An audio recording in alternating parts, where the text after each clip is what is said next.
নগাঁও জিলা কংগ্ৰেছৰ উদ্যোগত সংবিধান দিৱস উদযাপন। উপস্থিত প্ৰদেশ কংগ্ৰেছৰ সভাপতি গৌৰৱ গগৈ।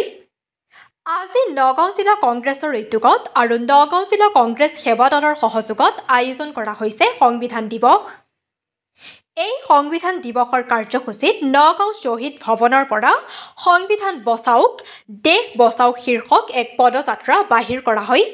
প্ৰদেশ কংগ্ৰেছৰ সভাপতি গৌৰৱ গগৈয়ে পদযাত্ৰাত অংশগ্ৰহণ কৰি মহাত্মা গান্ধীৰ প্ৰতিমূৰ্তিত শ্ৰদ্ধাঞ্জলি জনাই চতুৰ্থ স্তম্ভৰ ওপৰত আক্ৰমণ হৈছে, খিলঞ্জীয়া লোকৰ ওপৰত আক্ৰমণ চলাইছে অসমৰ মুখ্যমন্ত্ৰীয়ে, চতুৰ্থ স্তম্ভৰ স্বাধীনতা নোহোৱা কৰি ৰাজতন্ত্ৰ কৰিব বিচাৰিছে বুলি মন্তব্য কৰে।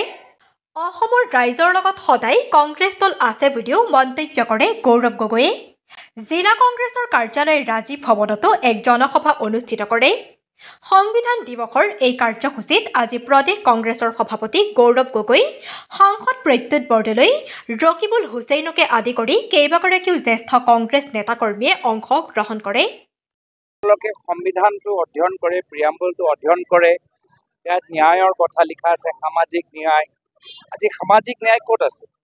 আজি অসমৰ খিলঞ্জীয়া মানুহৰ ভূমি গৈ আছে, জনজাতিৰ ভূমি আলোচনা নকৰাকৈ আদানীত গৈ আছে। আজি সংবিধানৰ প্ৰিয়াম্বলৰ সমতাৰ কথা কৈ আছে। আজি সমতা আমি ক'ত দেখা পাইছোঁ? মানুহৰ মাজত সম্প্ৰীতি ক'ত? আজি সংবিধানৰ ভিতৰত স্বাধীনতাৰ কথা কোৱা আছে, বাক স্বাধীনতাৰ কথা কোৱা আছে, কিন্তু আপোনালোকৰ সাংবাদিকসকলৰ বাক স্বাধীনতা আজি নাই। তো এইখিনি ক্ষেত্ৰত প্ৰমাণ হয় যে বৰ্তমানৰ বিজেপি শাসন সংবিধানটো জীৱিত ৰাখিবলৈ বিচৰা নাই, সংবিধানটো শেষ কৰি ৰাজতন্ত্ৰ সৃষ্টি কৰিবলৈ বিচাৰে, ৰজাৰ দৰে থাকিবলৈ বিচাৰে। কিন্তু এইটো ৰজাৰ যুগ নহয়, এইটো ৰাইজৰ যুগ, আৰু ৰাইজৰ লগত আজি কংগ্ৰেছ দল থিয় দিছে। সংবিধানখন আজিৰ দিনটোতে 1948 চনত কনষ্টিটুৱেণ্ট এছেম্বলিয়ে গ্ৰহণ কৰিছিলে, এডপ্ট কৰিছিলে। গতিকে আজিৰ দিনটো আমি সকলোৱে ভাৰতবাসীয়ে সংবিধান দিৱস হিচাপে পালন কৰে এইকাৰণেই, আৰু ইয়াৰ গুৰুত্ব বহুত বাঢ়ি গ'ল।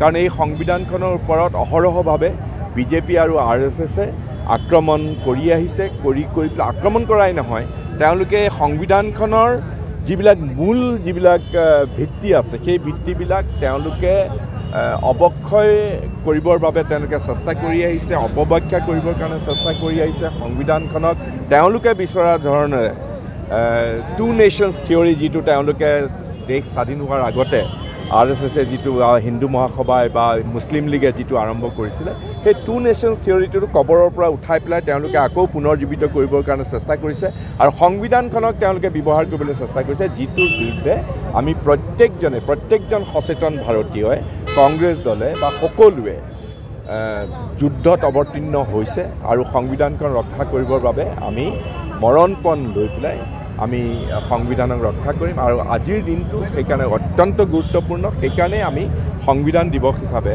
আমি পালন কৰিছোঁ। আৰু নগাঁৱত এই সংবিধান দিৱস আমাৰ অসম প্ৰদেশ কংগ্ৰেছ কমিটিয়ে কেন্দ্ৰীয়ভাৱে, অসমৰ চব জেগাতে হৈছে, আমাৰ জিলাবিলাকতো হৈছে, কিন্তু এই সংবিধান দিৱস আমি কেন্দ্ৰীয়ভাৱে, আমাৰ সভাপতি গৌৰৱ গগৈ এতিয়া আহি পাবহি, আমি সকলোৱে এই সংবিধান ৰক্ষা কৰিবৰ বাবে আমি শপত বাক্য লৈ আজি সংবিধান দিৱসটো আমি পালন কৰিম।